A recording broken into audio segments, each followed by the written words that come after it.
Hello, everyone, and welcome to our weekly Stopping the Violence program. Our fearless leader and host, Reverend Oliver, is overseas, and so we are going to replay one of the excellent programs that we had a couple months ago with Chief Fabian Valdez. So without further ado, we'll let Reverend Oliver via video introduce him. And here we go.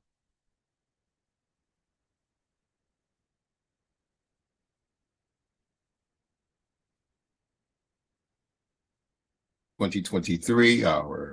weekly webinar, Stopping the Violence. I just recently came from a press conference just like 20-30 minutes ago on Stopping the Violence in Southeast Washington, D.C. It was excellent.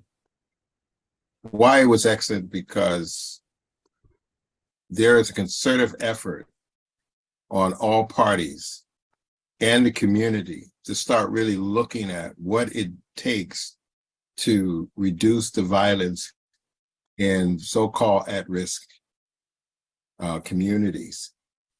So a lot of different topics came up, and I was able to share about what we're doing here. And I think one of the major things that we have contributed to stopping the violence in America is allowing great speakers to come on. And as I shared with them at the press conference, once we have opened that particular door, we have seen that there are around the country extraordinary best practices, but they're islands on their own. How do we bring them all together and look at the best practices from each, inculcate them in our nation and in our communities, individual communities, because we can learn a lot from them. As you always know, the beginning of this Stopping the Violence webinar started with dealing with guns. But we realized that guns are, as I always say, it's an inanimate object. And it takes someone to pick the gun up and hurt, shoot, murder another person. So what is the causing? What are the root causes of a person feeling so out of sorts that he would harm his own brother, his own sister, take their lives? And that has opened up a Pandora box of different root causes, understanding of what is needed for prevention, post situations, and what we can do currently. Today, we have a great speaker and another wonderful speaker. He said something, as I was saying to him, he said something that really caught me. And he said, we have to look at the root causes. And I said, yeah, that's a man of my own heart right then and there. Let me give you a little background of our speaker today before we ask him to come on and share his hopes and his strengths in dealing with stopping the violence. Chief Fabian Valdez has served as the San Fernando Police Chief since February 2022. Chief Valdez is a 25-year veteran of law enforcement, starting his career with the San Gabriel Police Department in 1998. While at the San Gabriel Police Department, he worked a variety of law enforcement-related assignments and special details, which ultimately established him as a court-certified gang expert. He worked collaboratively with school officials and other community organizations during his tenure at the San Gabriel Police Department to educate parents and students of the dangers of gang and drugs. As the San Fernando Police Chief, he has worked tirelessly to support and collaborate with different community organizations to reduce, intervene, and prevent crime through enforcement and mental health, which is really critical. Chief Valdez has made promoting a healthy home environment for children an important focus. He has championed efforts to establish the San Fernando Police Department Parents University. Wow. While concurrently collaborating with local middle school administration, faculty to provide mentoring and support for middle school boys. Chief Valdez earned his Master's of Business Administration degree at University of La Verne in 2003, graduated from POST Command College in 2019. Chief Valdez is also an instructor of Rio Hondo Police Academy and adjunct professor at National University. Without any further ado, I want to invite our guest speaker, Chief Fabian Valdez. Welcome. Thank you, Reverend. Thank you very much, and it's an honor to be here today. And I don't even know where to begin. There's so much. This subject is so loaded. So I'm going to do my best to be concise about what I want to say, but also I want to share with all of you that my experiences as a law enforcement officer and dealing with challenged youth even predates me starting in law enforcement. And I share this with you because I want you to understand that I'm not speaking from a place of academia per se, or a place from only just learning from others, but without saying too much, I came from a pretty dysfunctional home. So with that, I understand a lot of maybe the underlying issues that many of our young people are dealing with and don't know how to properly cope with. So let me start out by our conversation with the word love. Now, all of us, or all of you, and I will share that I am a person of faith myself. If you were to refer to Scripture and Corinthians, it defines what love is. So then I will ask you, or I will ask the group, well, what is the opposite of love? And, some people would say it's hate, it's hurt, it's chaos. And so I think when we are talking about the subject of violence, I think we need to look at it from a lens of love or from the lens of a lack of love. And so where does love begin? Where do we learn how to love? Where do we learn how to cope with the world? And many times our coping skills are taught in the home. And so one of the things that early on in my career I noticed was when I was working as a young officer on the streets, when I would interact with gang members who weren't much older than I was. I started in my early 20s, mid 20s.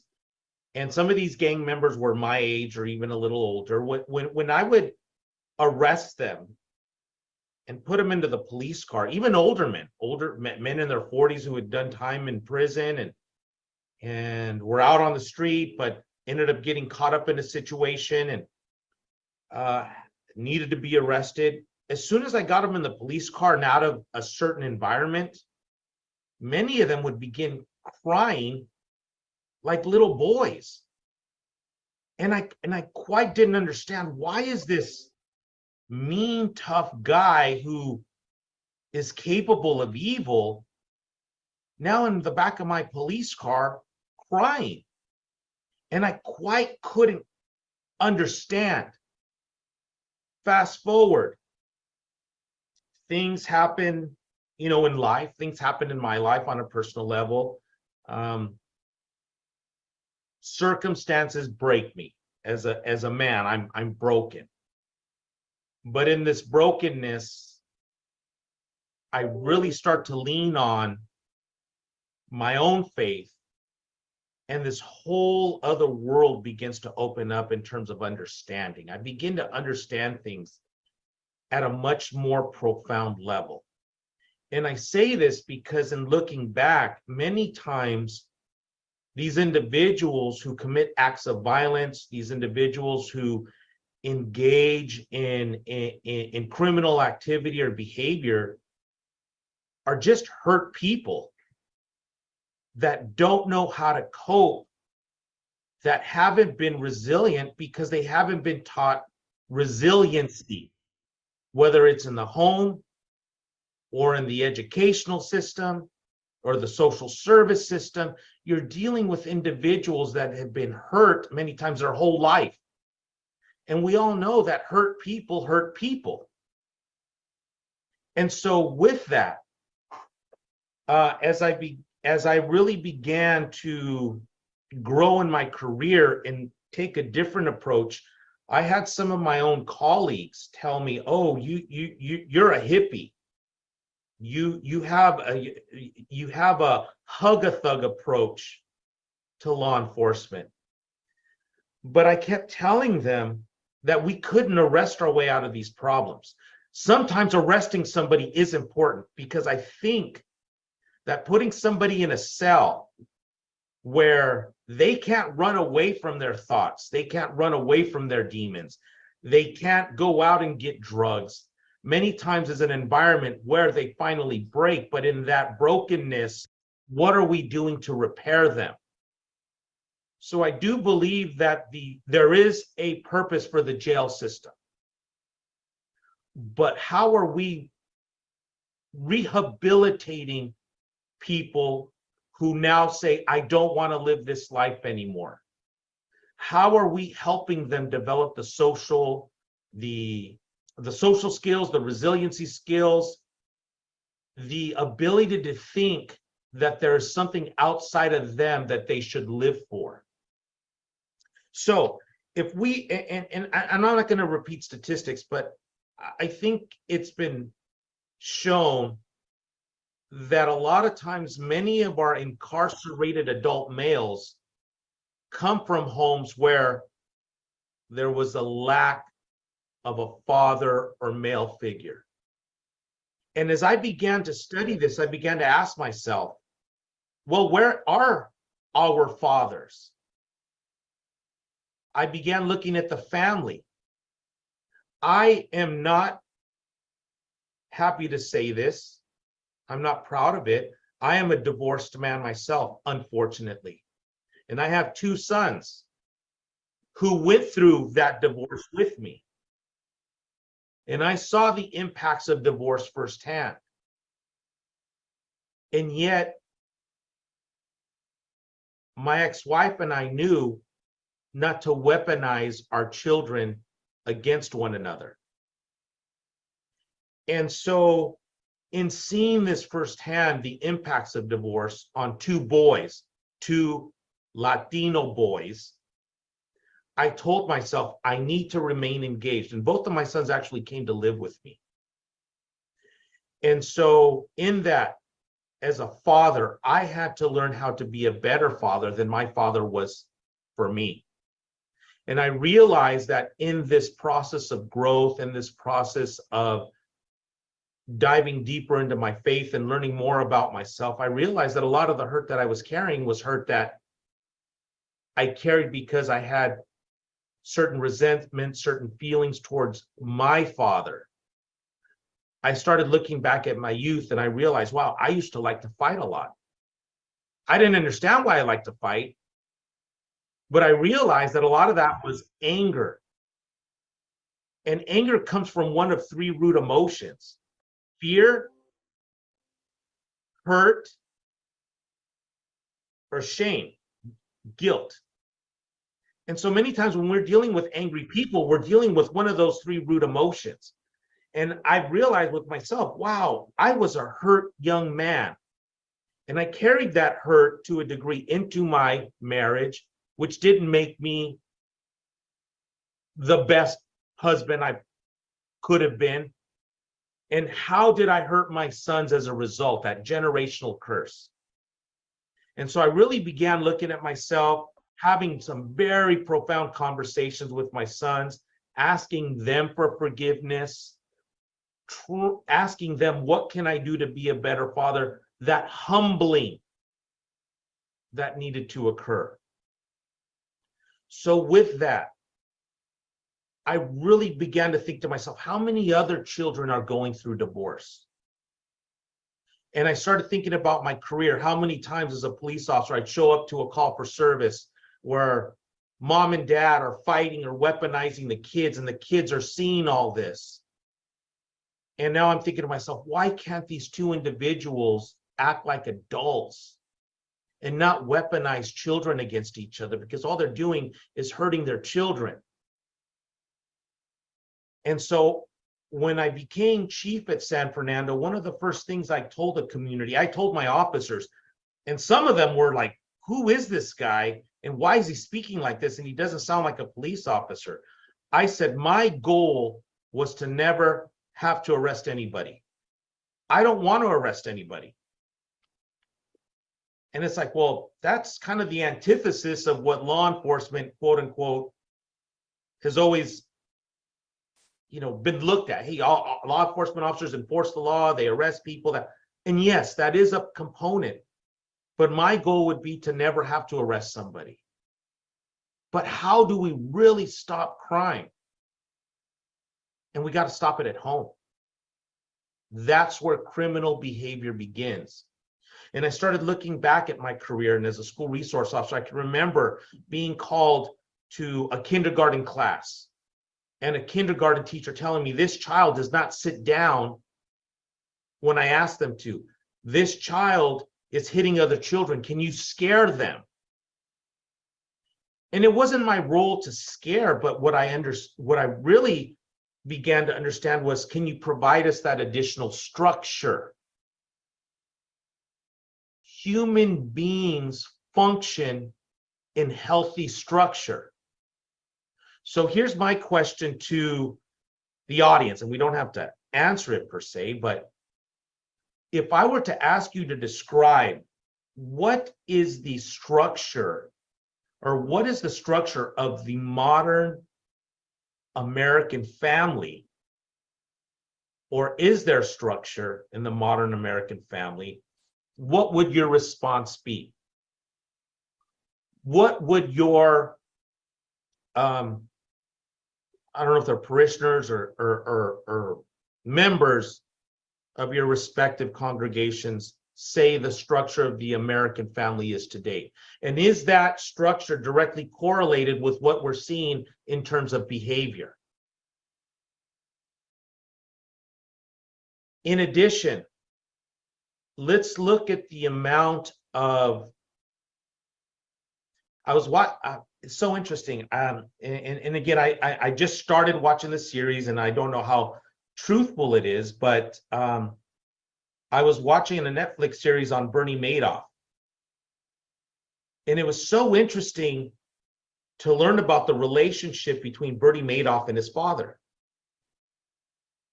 And then I started reading something about Rockefeller, John D, the very rich guy, and the relationship between him and his father. And if you look at successful, and I don't want to call him successful because I hear Rockefeller was a cutthroat when it came to money in business. But if you look at the impact that a father has on their children, it is amazing. I started doing my own anecdotal research. What was the relationship between Saddam Hussein and his father? What was the relationship between Hitler and his father? And I started looking at world leaders and going back to their relationship with their fathers. And then I was like, wait a minute. What was the relationship like with me and my father? And what is the relationship like between me and my father? Right? Because we have our earthly father, but then we have another father. That's what, we believe in the Christian faith. So in looking at behaviors, I began to ask myself, how much of these behaviors are a result of fatherhood. How much of these violent behaviors are a result of fatherhood? How much of the behaviors that young ladies demonstrate are because of fatherhood or the lack of a father figure in the home? So as police chief, I began to think to myself, how do I empower parents? How do I get parents? So many times we make the assumption that parents are in a good place to raise children. But if we dig deeper, we recognize that many times our parents are broken people who need help. How can we expect broken people to raise healthy people? So this is where I thought to myself, we need to start a parent academy. And that's what we did here in San Fernando. And we started it at one of our local Catholic schools, and it took off. The parents loved it. It was almost a support group. And I had parents, this is all confidential, but I had some parents share that they had traumas that they didn't even recognize they had, but it began to manifest themselves in the way they were raising their children and in their relationship with their spouse. Or it was one of the reasons why they ended up getting divorced. So I began to think about it more profoundly, and I said, wow, how do we even get people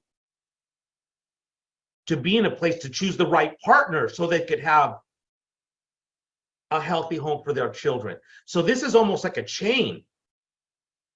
Okay, here we are trying to help parents that already have children, but how do we help young people before they even have children be in a good place so they can select the right partner, so they can have a decent home and a decent opportunity to give their children the structure that they need? So I'll tell you right now, we cannot arrest our way out of societal's problems. The school system cannot be the surrogate parent teaching values to our children.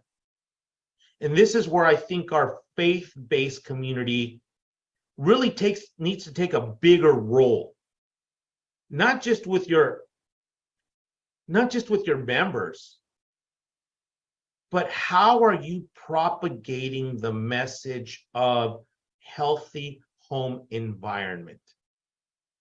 How are you helping those broken parents that are functional, they have good jobs, they pay their bills on time, they have a nice home, but yet aren't providing that emotional support that their children need? So I'm going to tell you, and I heard this recently. How do you spell love? T-I-M-E. Time. And so this is what we here at the San Fernando Police Department really focus on when we engage our parents in our parent academy, is how do you spell love and what type of time? And I'm not talking on Facebook, on your cell phone, but how much time do you really spend with your child? What types of conversations do you have? And I'm going to share this with all of you. Some conversations are difficult to have with our children, but we have to have them. I can remember my son being in first grade, my younger one. And I asked him, are there any girls that you like in your class? And he shared with me that he liked a girl. And I normalized it. I said, it's okay to like a girl. I used to like a girl in first grade. And that's where the conversation started. So with my sons, a lot of the things that I'm sharing, I have put to practice. And with my sons, I had these sometimes tough conversations. When I told them their mother and I were splitting up, it was probably one of the toughest days of my life. And I shared with them that, as a husband, I failed. But in that failure, I was going to be even better, and I was going to be a better father. And, I really leaned into the word. My older son would look at me and says, "Dad, who are you? You're changing." And I told him, I just want to be a better person. I want to be a better man. I want to be a better father. Fast forward 6 months later, he starts going to the same church I'm going.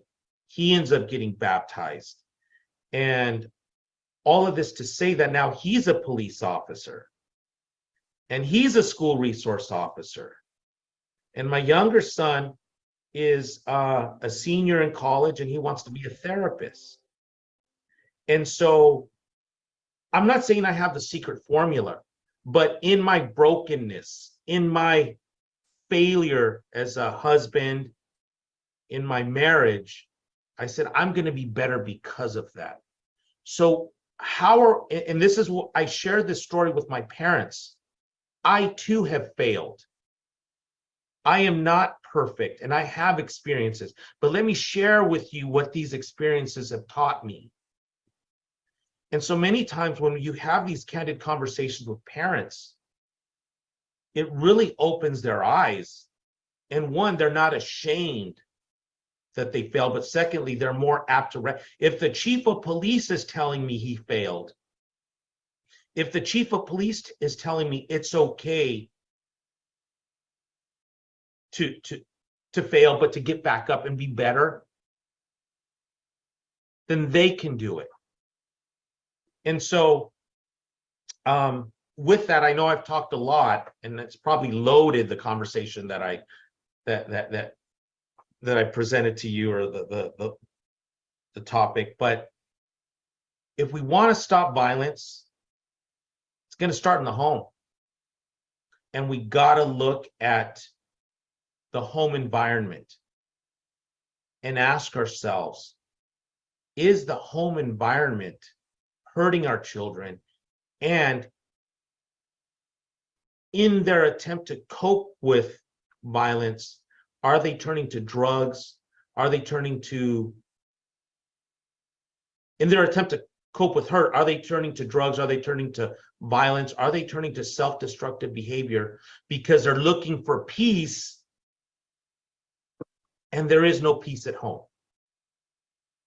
So, Reverend, I'll open it up. And Yeah, I want to just recap what you said. I don't know, were you with me today at the press conference? No, sir. Okay, it's almost that you mirrored word for word, amen. Because I had to get up a second time, and one of the major points that I brought out was love, and the lack of love, and the love is the most powerful force in the universe. And even the so-called dysfunctional, as you said, if they are touched by love, you will see a conversion, the right type of love. So I shared that, and the community in these at-risk communities are devoid of a lot of love from the system, from the breaking of the family values within the family structure, the environment, the community. So you get like hurt, unresilient people. And also we talked about the fathers, that the father is so important for boys, but also the father is extremely important for the girls, because she learns that she doesn't have to sell herself, that her value doesn't come from, giving herself up, but only a dad can help her crystallize that. A dad can really help her crystallize those points. So those are the things that I was sharing at the press conference. I was wondering where were you? But anyhow. Sir, let's Reverend, let's be honest, and again, we know where this wisdom comes from. Okay, and they say the word is the truth. And when somebody understands, and is really engaged in that journey of seeking wisdom, the words will always mirror one another from one person to another. Now, there's something very interesting, Reverend, you said, and I didn't mean to cut you off, sir, but No problem. Go ahead. when we talked about a father, and I see it even with my own police officers. Sometimes I've had a couple of them tell me, "You're like my dad." And I recognize that men, all of us, and everybody in this room too, we need validation. Validation. Even Christ himself needed validation. When he was baptized and the Lord spoke to him, now I can't quote what he said, but he said something like, "And this is my son who I am pleased with." That is the Father providing that validation. That's correct. So when we talk about boys go to gangs, boys will socialize in those groups because that group gives them validation. You belong to us. You are one of us. We will protect you. Young ladies need validation as well. And if they don't get it from their fathers, they're going to seek it elsewhere. And many times that validation is carnal when it doesn't need to be carnal. There's a certain emotional, I call it an emotional tank. Fathers need to fill their children's emotional tank. And when they don't fill it, it runs empty. And they go to other places to fill that tank. Now, again, I think validation is an important word because validation, when done properly, gets a person to a point where they begin to validate others. But when you don't have validation, you can't validate others. So this is what I talked to about in my Parent Academy. How many of you don't feel validated? How many of you were not validated as children? And now how can you expect to validate your children when you never got that? I told, and again, every community is different. In the Latino community, men, this is just a general statement. We have a hard time with our emotions. I asked a group of Latino men recently at this one of our parent academies, when's the last time you told your son you love them? Quiet. I said, when was the last time your father told you he loved you? I'll tell you, personal speak, my dad told me once. My dad was a Vietnam vet. My dad told me once when I was 13 years old, he was drunk. And he said, "Mijo, I love you." And I didn't know how to feel. Dad, that's weird. Dad, why are you telling me this? So one of the things that I did as a father every day or every time I speak to I love you, I love you, I tell my son, we're grown, and my older one's 26, my younger one's 21. I love you, and I give him hugs. I don't think I ever got a hug from I don't think once I got a hug from my father. All of this to say I was reversing that. Validation, that's what fathers provide, Reverend. Validation, safety, protection. Right. Exactly. I thank you so much for that. And I don't want to open it up, but another thing that you did share was structure, and you're correct. Because I've had similar experience about the tough guy, and I think they've heard me say it's so tough, and everything else. But when you get them behind a closed door, there's something else. They reveal some of their pain, and you're correct. Hurt people hurt others, so how do we heal that hurt? And that goes into what you were just sharing, the root cause. The floor is open. Anyone else?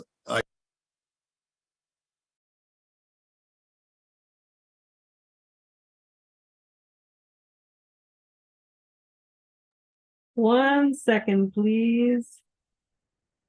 I need to find out how to get rid of this. 1 second. There we go.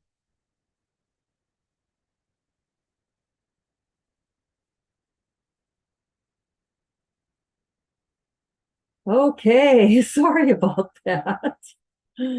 So, full disclosure, this was a video of a guest that we had a while back.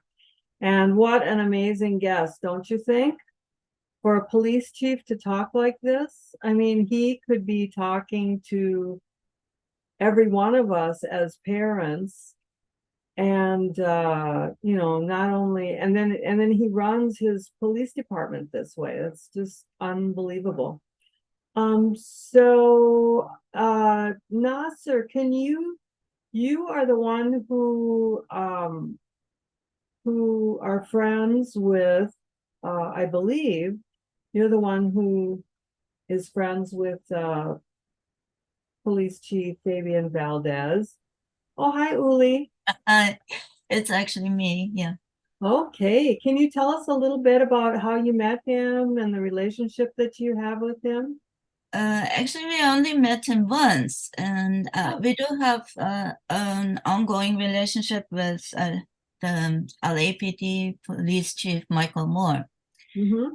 and he keeps inviting us to meetings. So we went to this meeting, and Fabian Valdez happened to be there. And my husband actually made some comments to the police chief, and Fabian Valdez responded to that. And his personality, right away you'll find out he is an extraordinary person. So Really? yeah, so we invited him to participate in stopping the violence.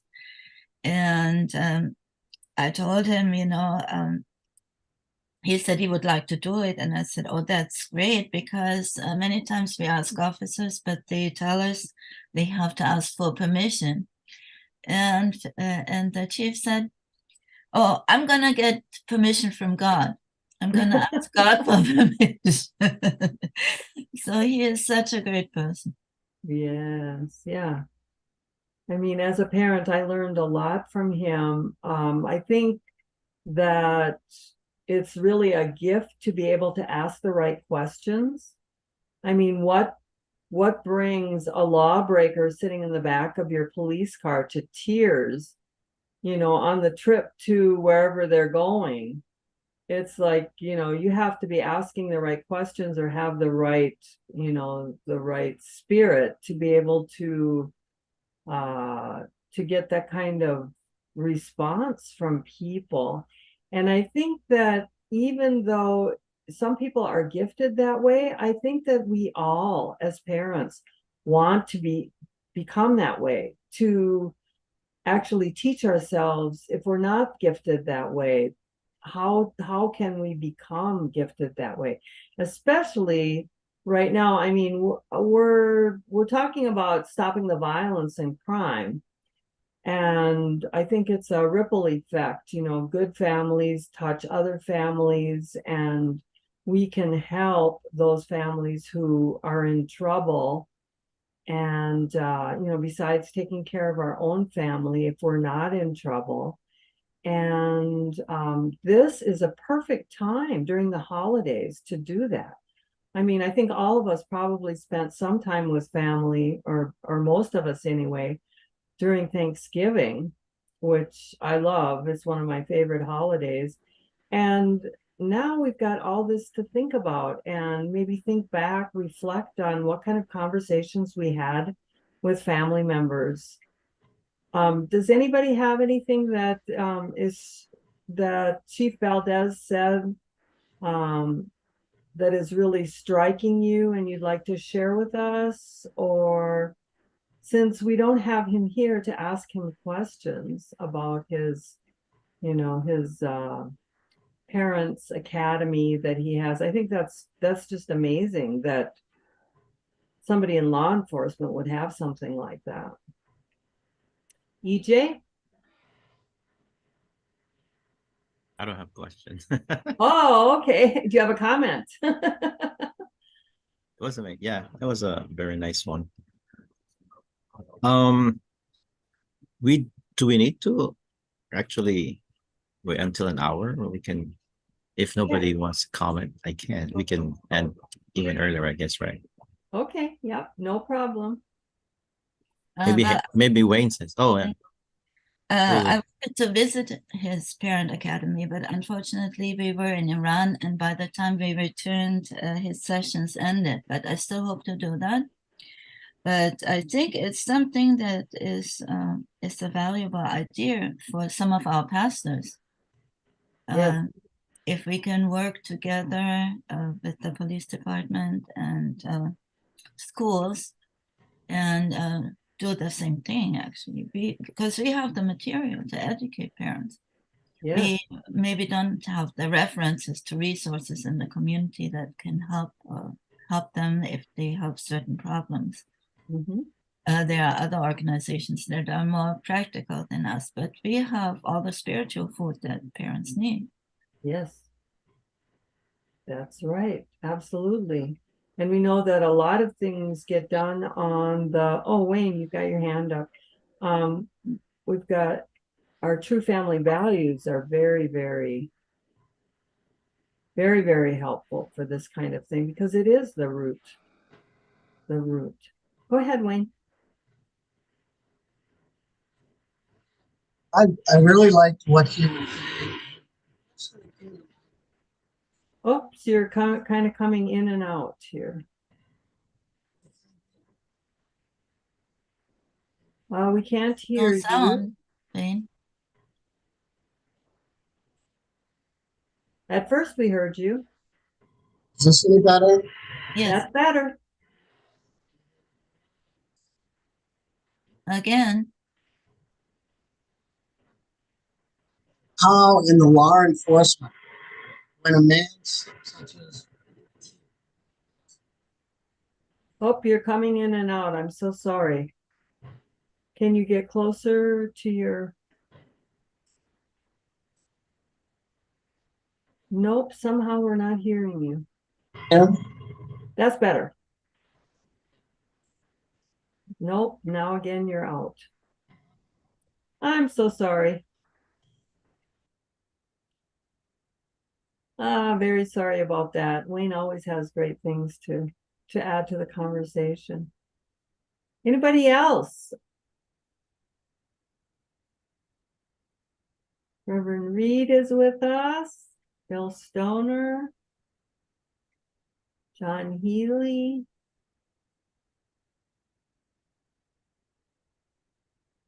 The DeWattvilles. All right, I think what we'll do is we'll go ahead and close out the program. Wonderful, wonderful. Thank you, Uli, for finding such a remarkable person. Extraordinary is a perfect word for him.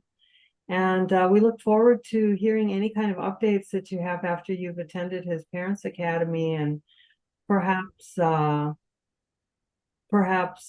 some clergy have joined and how they've enjoyed it. I'm sure that I don't know if Susan Monsell knows about him, but I can imagine that she would take advantage of his resources too.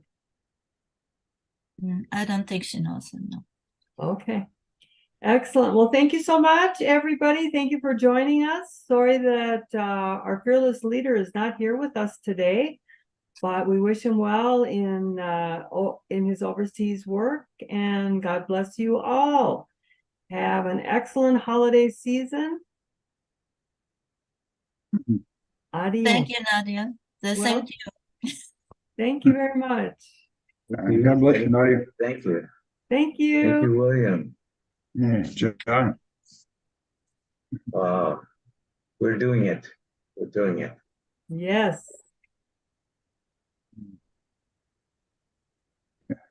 You're looking better, Nadia. Healthy, wealthy, and wise. Oh, thank you. Yeah, I got to spend a lot of time with family over the past week, so it was really a good Great, time. great. Yes.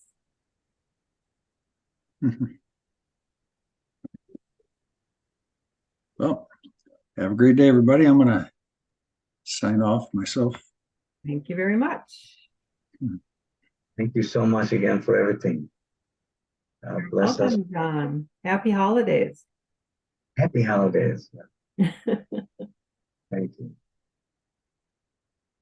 I liked what he said, that I have to say this. I got permission from God. Yes. That clears the air right there, no matter what, you know.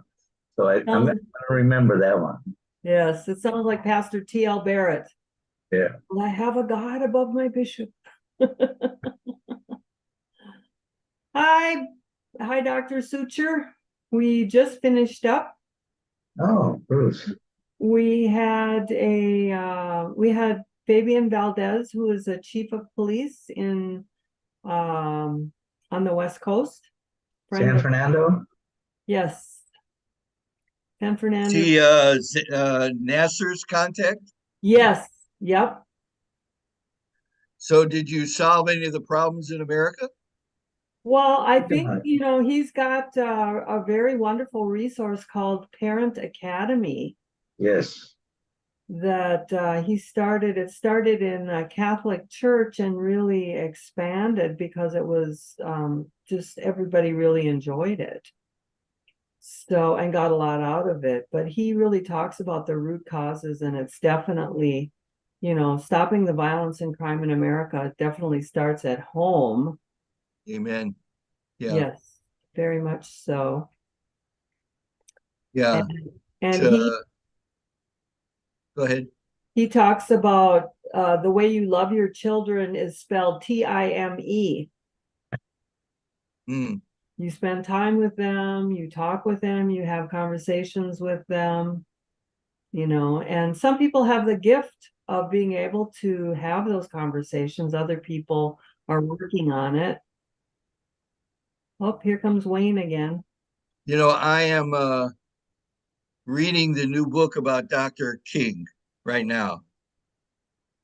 And it's a great book because it really, rather than generalizing, it kind of covers every event day by day, what he went through. Mm. And I'm sorry, one of who? them, Martin Luther King, Oh, and how he and Coretta worked out taking care of the kids. And that was a major, obviously for them, it was a major challenge because he was gone so much. yes. And, more and more Coretta got involved as well. And so she, if she was gone, she had to call back and make sure that they went to the dentist or wherever they were supposed to go. But I think personally, for me, that's the biggest challenge in America is the breakdown of the family. Absolutely. And I was listening to Dr. Young this morning, and he was talking about that point that you learn, you learn how to be your ethics in life from your parents. You can learn the material things in school. Right. But how to be a good, loving person has to come from the family. So if, especially in Chicago or any major city, you have such an incredible number of single parent families. Yes. And somebody explained, I never heard this until recently, that in 1960, when welfare began, Mm-hmm. and I know one reality was that a couple was encouraged not to live together, Exactly. because they'd get more money. Mm-hmm. And that's when they said before 1960, it's hard to believe, but I read before 1960, the divorce rate in the Black community was lower than in the white community. Yep. Yep. And I guess if you meet these really old Black people who've been married, 50, 60, 70, I mean, I don't know if you saw it today, they had Rosalind Carter's funeral on TV. Oh, okay. And they had yesterday was, if you remember, back when he was president, they had a little daughter, Amy, who of Yes. course now is an adult, and she read a love letter that her father had sent to her mother 75 years ago. Oh, Wow. And the testimonies, his son spoke, but also his grandson spoke, and the testimony was just so beautiful about what an incredible person she was as a mother, as a grandmother. You know, it was just, I'm sure you'll be able to see it somewhere, you know, online or something. But I just turned it on. I just left it on. It was just so uplifting. Yes. Everybody talking about what a wonderful, wonderful wife and mother and grandmother she was. Mm-hmm. Excellent. Thank you for the heads up. We'll definitely look for that. The other thing that I want to share, and then I'll shut up, is there's something called something like changes in music. Okay. And it's a two guys went around the world filming musicians from everywhere. Mm-hmm. And then they're all playing the same song. So then they put it together. Yes. And it's incredible. Sorry, in a second I'll think of the real name, but you just go on YouTube. Yep. And they took a lot of famous songs and then other songs that aren't so famous. And even there's a song you probably know called "The Weight." It was from the band. If you heard it, you would recognize it. Okay. And even Ringo Starr is playing on the drums on the song, and Robbie Robertson was the lead singer of the band. Okay. He wrote the song, and but their dream, and again, they don't think it's going to happen tomorrow, but that the world peace could come through music. Yes. Because you have these pictures, these Africans singing these songs, and even our dear friend Sam Zackham, Ambassador Zackham, was the ambassador to Bahrain. Yeah. I never heard of before I met him. Okay. And then they have a couple of musicians, and the people are playing their, like they'll have a woman playing a sitar in India or whatever their local instruments are. Yes. So it's just beautiful. I think I've seen it before. I don't know how long it's been out. They probably upgraded it. I'm trying to While you're doing that, Wayne, do you want to try again? Yeah, I'm trying. Oh, it works. It works. I'm on a different computer. That other one, not so good. But the thing that I would like to mention from the talk that Reverend Captain Valdez gave, yes, he's a family man. He understands how important the family is. Yeah.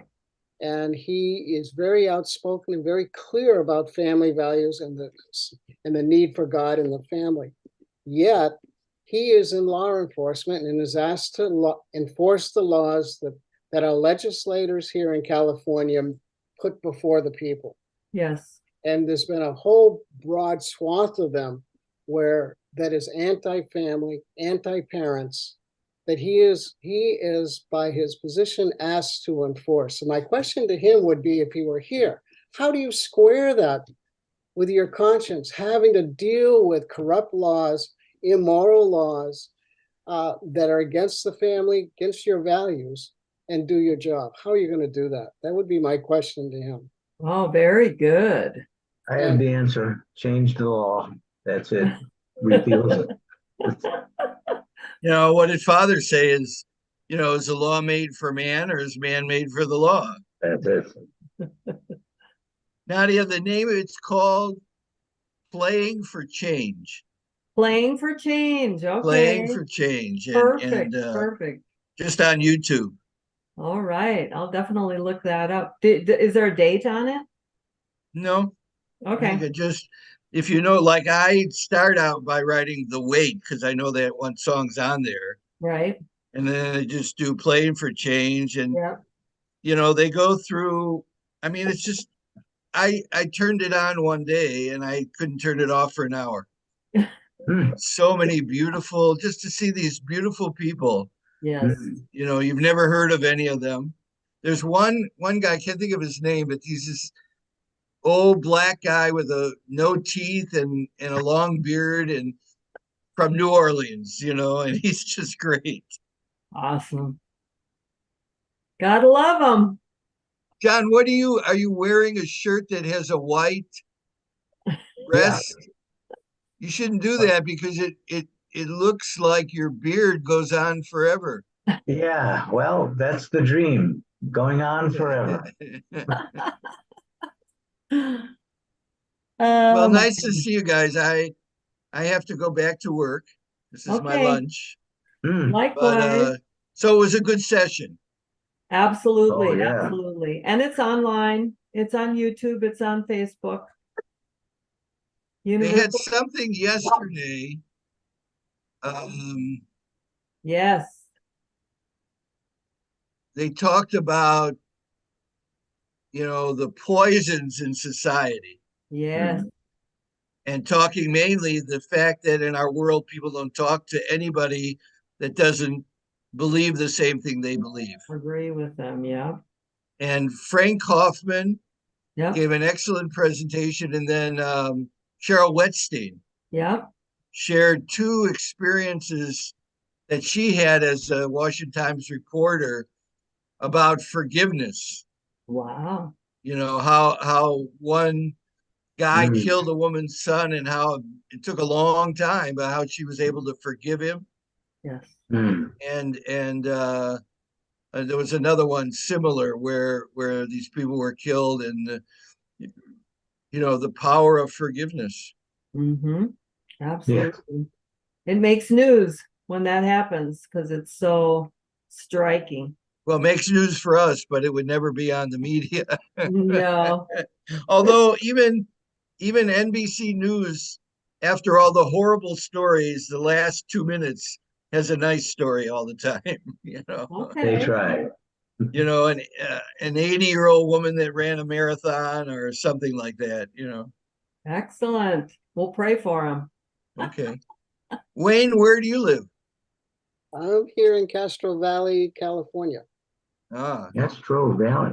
which is just south of Oakland. It's across the bay from San Yeah, I Francisco. joined in San Francisco. I was just there because I usually go back and see Dr. Durst on his birthday, which is Labor Day weekend usually. Mhm. September. Yeah. Excellent. Okay, Jay. Thank you, Nadia. Thank you Okay. very much. Forgive Bye-bye. and forget. Bye, John. See you again soon. Yeah. Thank you. All right.